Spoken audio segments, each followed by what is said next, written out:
आपका स्वागत करती हूँ अपने YouTube चैनल पे जीनियस टेक सॉल्यूशन में। फ्रेंड्स, आज हम इस वीडियो में एक एसओपी को डिस्कस करने वाले हैं जो आईएएस स्क्रूटनी ऑफ रिटर्न्स के regarding for the financial year 2017-18 and 18-19 के लिए। ये आपको मिलेगा कहाँ पर? ये आपको सीबीएसई की साइट पे लॉगिन करना है, जीएसटी में जाना है एंड इंस्ट्रक्शंस में जाना है। तो आपको यहाँ पर SOP for scrutiny of returns आपको यहाँ पर दिख जाएगा। मैंने यहाँ पे आपके लिए ओपन किया हुआ है। ये स्कूटनी के लिए एसओपी जारी किया गया है फॉर द जीएसटी ऑफिसर्स के लिए। वही आज हम इस वीडियो में डिस्कस करने वाले हैं। फ्रेंड्स, इसको जानने से पहले अगर आपने मेरे चैनल को सब्सक्राइब नहीं किया है तो प्लीज सब्सक्राइब कीजिए, साथ ही बने बेल आइकन को प्रेस कीजिए ताकि आपको मेरे नोटिफिकेशन टाइम से मिल सके और आप जीएसटी में अपडेट रह सकें। तो बढ़ते हैं इस एसओपी में क्या लिखा गया है। सेक्शन 61 ऑफ सीजीएसटी एक्ट का वो बात करता है हमारी स्क्रूटनी ऑफ रिटर्न्स की। सेक्शन 61 को हम पढ़ते हैं रूल 99 के साथ, रूल 99 ऑफ सीजीएसटी रूल्स के, जिसमें बताया गया है कि आपके जो रिटर्न्स आपने फाइल किया है, जीएसटीआर 3 फाइल किया है, जीएसटीआर 1 फाइल किया है, तो उसके बिहाफ पर आपकी जो है स्क्रूटनी की जाती है और प्रॉपर ऑफिसर को कुछ डेफिशिएंसी लगती है तो वो आपको नोटिस इशू करता है फॉर्म ASMT 10 में इशू करने के बाद जो है आपको रिप्लाई देना होता है उसका ASMT फॉर्म ASMT 11 में जो है आप उसको उसका देखिए फॉर्म ASMT 11 में जो है आपको रिप्लाई देना होता है within 30 days issuing of notice in form GST ASMT 10 में। अगर प्रॉपर ऑफिसर सेटिस्फाई होता है जो आपने उसको एक्सप्लेनेशन दी है, जो आपने एक्सप्लेनेशन सबमिट करी है, अगर से सेटिस्फाई है तो आपको जो है वो ASMT 12 इशू कर देता है और उसके बाद आपके पर कोई भी फर्दर प्रोसीडिंग्स नहीं की जाती हैं। अगर फॉर्म ASMT 10 इशू कर दिया है जीएसटी ऑफिसर ने और आपने उसका रिप्लाई नहीं दिया है या जो आपने रिप्लाई दिया है वो प्रॉपर ऑफिसर सेटिस्फैक्टरी नहीं लगता है तो वो आपके ऊपर आगे प्रोसीडिंग्स करता है। प्रोसीडिंग्स किसमें होंगी? आपके सेक्शन 65 जो ऑडिट के बारे में बात करता है, सेक्शन 66 आपके स्पेशल ऑडिट के बारे में बात करता है, सेक्शन 67 हमारा इंस्पेक्शन सर्च एंड सीजर की बात करता है, सेक्शन 73 एंड सेक्शन 74। सेक्शन 73 में कहा जाता है कि आपने जो है या तो कम टैक्स पे किया है या आपने जो रिफंड एरर्स ने ले लिया है या आपने गलत इंटेंशन से नहीं लिया तो आपके ऊपर सेक्शन 73 इन्वोक किया जाता है। अगर आपने फ्रॉड के इंटेंशन से गवर्नमेंट को कम टैक्स पे किया है, आईटीसी ज्यादा ले लिया है या रिफंड ले लिया आपने फ्रॉड के इंटेंशन से, तो सेक्शन 74 आपके ऊपर इन्वोक किया जाता है। अब हमारे जो है बहुत सारे टैक्स पेयर जीएसटी पोर्टल पर रजिस्टर्ड हैं, तो डिपार्टमेंट जो है जीएसटी ऑफिसर हमारी जो डाटा को एनालाइज करेगा वो कहाँ से करेगा? ये देखिए, ये जो साइट्स हैं जहां से वो डाटा हमारा कलेक्ट करेगा, डीजीआरएम साइट, ADBAIT साइट, GSTN और ईबे पोर्टल से जो है वो आपका डाटा उठाएगा रजिस्टर्ड पर्सन का। DGARM क्या होता है? Director general analytics of risk management, advance analytics of indirect taxes, GST portal, ईवेबी पोर्टल से वो है आपका जो है डाटा लिया जाएगा कि आप और उसकी फिर उसकी स्क्रूटनी की जाएगी। ये प्रॉपर हमारा दिया गया है कि selection of returns of scrutiny कहाँ से होगा। जैसे मैंने आपको बताया DGARM की साइट से होगा, directorate general of analytics of risk management की साइट से आपका डाटा लिया जा सकता है और आपका ईवे बिल से लिया जा सकता है, जीएसटी पोर्टल से लिया जा सकता है, advance analytics of indirect taxation के पोर्टल से जो है आपका डाटा लिया जा सकता है। ये प्रॉपर ऑफिसर को का शेड्यूल दिया गया है कि एक जो ऑफिसर है, the proper officer shall conduct scrutiny of returns pertaining to minimum 3 GSTN per month. एक जीएसटी ऑफिसर एक महीने में 3 GSTN की जो है प्रॉपर स्क्रूटनी कर सकता है। यहाँ पर प्रोसेस भी बताया गया है और यहाँ पर इनका एनेक्सस भी दिया गया है किस तरीके से उनको रिपोर्टिंग करनी है। ये मैं आपको दिखा देती हूँ। यहाँ पर टाइमलाइन भी दिया गया है कि किस तरीके से the scrutiny of return is conducted in time bound manner, किस तरीके से टाइम टू टाइम उनको जो है रिपोर्टिंग करनी है। ये प्रॉपर ऑफिसर के लिए, हमारे पर्पस के लिए नहीं है, तो मैं डिटेल में नहीं देख रही हूँ। आप इसको हमारे, अगर आपको ये इंस्ट्रक्शंस चाहिए एसओपी की, तो आप हमारे लिंक्डइन की साइट से देख सकते हैं, और मैं डिस्क्रिप्शन बॉक्स में भी डाल दूंगी। ये देखिए यहाँ पर स्कूटनी ऑफ शेड्यूल्स भी दिए गए हैं। ये अनेक्शर ए है हमारा, जहाँ पर फाइनेंशियल ईयर देना है, जीएसटी नंबर देना है, month in which the ASMD is process to be issued. ये जीएसटी ऑफिसर्स के लिए बनाया गया है ये अनेक्शर।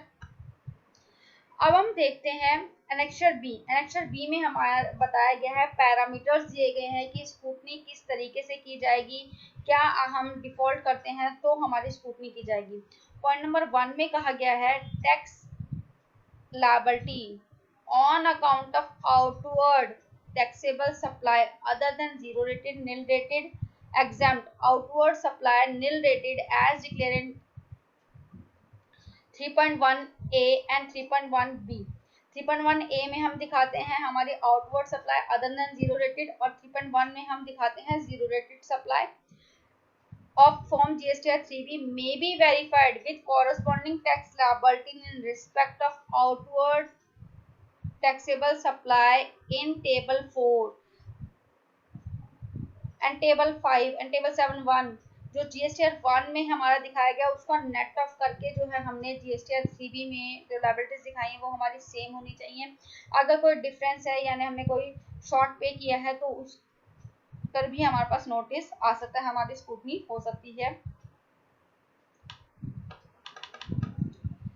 पॉइंट नंबर 2 में बताता है, tax liability in account of inward supply liable to reverse charge as declared in 3.1D of GSTR 3B may be verified with the following।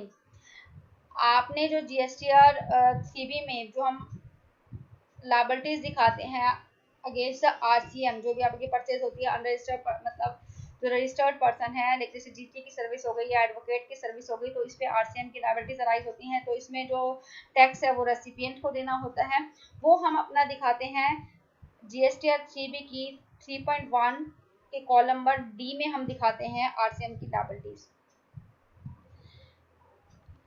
वो वेरीफाई की जाएंगी, किससे वेरीफाई की जाएंगे, 3B में। जीएसटीआर 3B में टेबल नंबर 4 में हम उसका जो है आईटीसी क्लेम करते हैं, जो हमने 3.1D में अपनी लायबिलिटीज दिखाई होती है आरसीएम में।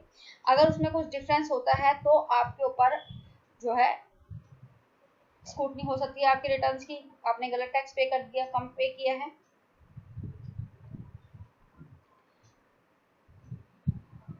ITs in respect of inverse charge attracted reversal in table 3 and table 5 with the net effect of amendment in table 4 and table 5 was GSTR 2A। 2A में आपका जो है, अगर आपका जीटीए की सर्विस लिया या आपने किसी एडवोकेट की सर्विस लिया, जीएसटी पे अगर रजिस्टर्ड है, तो उनका जो है उन्होंने B2B इनवॉइस काटा और आपके 2A में आ रहा होगा। 2A से वो जो है आपकी सारी डिटेल्स मैच होनी चाहिए।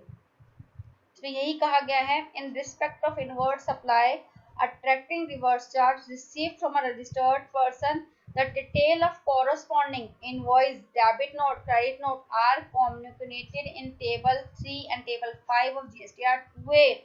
Further, in case of amendment of such details by corresponding supply and form GSTR 1 of such details are amended in table 4 and table 5 respectively। उसके हिसाब से 2A में वो चेंज हो जाएगा। अगर GSTR 1 में कुछ अमेंडमेंट डाली है तो 2A में वो चेंज हो जाएगी। However, the details of such inward supply from unregistered person are not communicated in 2A। अगर हमने कुछ unregistered person से कुछ परचेज किया तो वो हमारे 2A में तो नहीं आएगी, only registered person in form GSTR 1। GSTR 1 में केवल रजिस्टर्ड पर्सन की ही हम डिटेल्स डालते हैं। Moreover the detail of ITC on account of import of services are not communicated in GSTR 2A।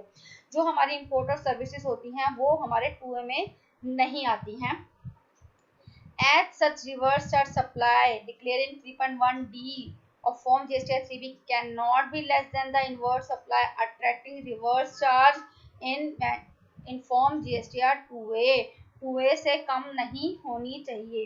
वैसे ये क्वेश्चन हमारा वैलिड नहीं है, क्योंकि जब हम GSTR 3B में जो हम 3.1 में जो लायबिलिटीज दिखाते हैं वो हमारे सिर्फ और सिर्फ कैश से ही सेटअप होती है, तो यहाँ पर बहुत कम चांसेस हैं कि वो हमारी कम होंगी। कि पोर्टल उठाता ही नहीं है, पोर्टल हमें सेट ऑफ ही नहीं करने देता जब तक हम कैश में उस लायबिलिटीज को पे नहीं करते हैं। अब tax cess paid in cash as per column 8 of 6.1 of form GSTR 3बी। जीएसटीआर 3बी का टेबल 6 हमारा पेमेंट का होता है। उसमें हमने अगर 3बी के हिसाब से कैश में ही हमें उसे सेटअप करनी होती है, लायबिलिटी जो हमने 3.1 डी में दिखाई है। ITC availed in respect of all other ITC in table 4A5 of GSTR 3B may be verified with the table 3 and table 5 of GSTR 2A के टेबल से क्रॉस होगी जो हमने अपने ITC क्लेम किया है। It may be noted that the SAT tables in 2A contains detail of supply attracting forward charge और reverse charge। जो हमारे टेबल जो हमने जीएसटीआर 3बी में जो हमारा टेबल 4 होता है वो आईटीसी क्लेम का होता है, और वो जो हमें आईटीसी लेना होता है एज पर 2A लेना होता है, तो उसमें कोई डिफरेंस नहीं होना चाहिए। जो भी सप्लाई, अब कौन सी सप्लाई नोटिस की जाएंगी, जो हमारा डिफरेंस है उसमें therefore only the supply against which supply is no और and in column 14 of table 3 and column 16 of table 4, column 15 of table 5 and column 18 of table 6 में भी कंसीडर 2A के हमारे टेबल्स हैं, टेबल 14, 15 और 16, उसको चेक किया जाएगा कहीं वहां पर नो तो नहीं है। अगर नो है तो वो आपका क्रॉस चेक होगा। It may be verified that the taxable value declared on the account of outward supply other than zero rating, relating exempt in table 3.1A of form GSTR 3B is not less than the net amount in TDS and TCS as per column 8 और 2A। जो हमारा TDS TCS deduct किया है वो हमारा 2A से कम नहीं होना चाहिए जो हमने 2B में दिखाया है।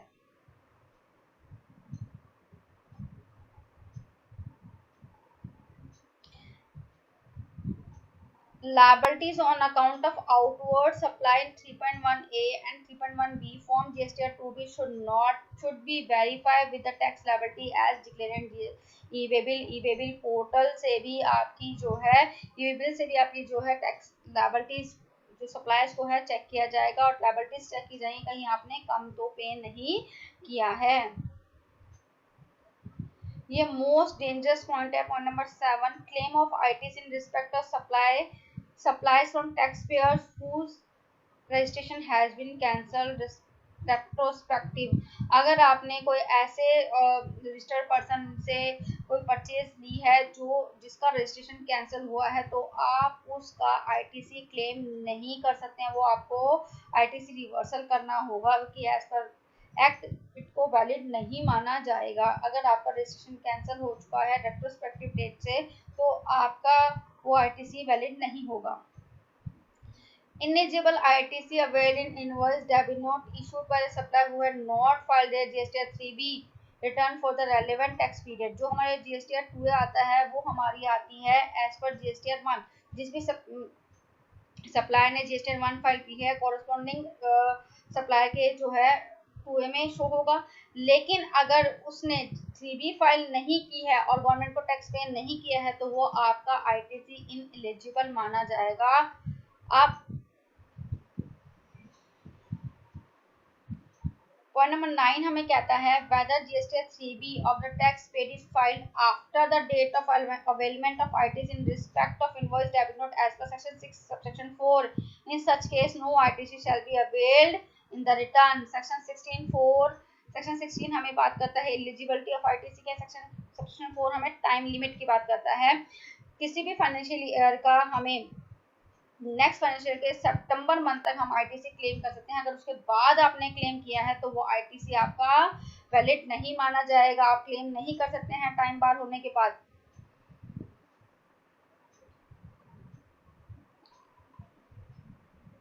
Whether the registered person has made reversal of ITC in accordance with the provision of Rule 42 and 43 of the CGST rule। Rule 42 हमें बात करता है आईटीसी आपको रिवर्सल करना है इनपुट्स और इनपुट सर्विसेज के अगेंस्ट, और रूल 43 बात करता है आपकी input as credit in respect of capital goods के बारे में कि आपने जो रिवर्सल किया है टेबल नंबर 4 और जीएसटी में, तो वो भी आपका जो है क्रॉस चेक होगा। गलत किया है तो भी आपके पास जो है स्क्रूटनी हो सकती है आपके रिटर्न्स की। आपको जो है इंटरेस्ट की लायबिलिटीज देनी है एज पर सेक्शन 50 से के अकॉर्डिंग आपको जो है इंटरेस्ट पे करना है। अगर इंटरेस्ट आपने सही पे नहीं किया तो भी आपको जो है नोटिस आ सकते हैं और स्क्रूटनी हो सकती है। Whether the registered person has paid late fees as per section 47, section 47 हमारे को लेट फीस के बारे में बात करता है। अगर आपने जो लेट फीस है अकॉर्डिंगली पे नहीं की है तो भी आपको एक्चुअल पे करनी पड़ेगी। कम पे किया है तो भी आपके को नोटिस आ सकते हैं। ये एसओपी मैंने आपके साथ डिस्कस करी है फ्रेंड्स। इसके बाद भी आपको कोई डाउट लगता है तो आप मुझसे कमेंट सेक्शन में ज़रूर पूछिएगा। अगर आपको हमारी वीडियोस अच्छी लगती हैं तो प्लीज़ लाइक कीजिए, शेयर कीजिए और मेरे चैनल को सब्सक्राइब कीजिए, जो कि बिल्कुल फ्री है। जीएसटी नॉलेज को इन्हेंस करना चाहते हैं तो जुड़े रहिए हमारे चैनल के साथ। Thank you for watching.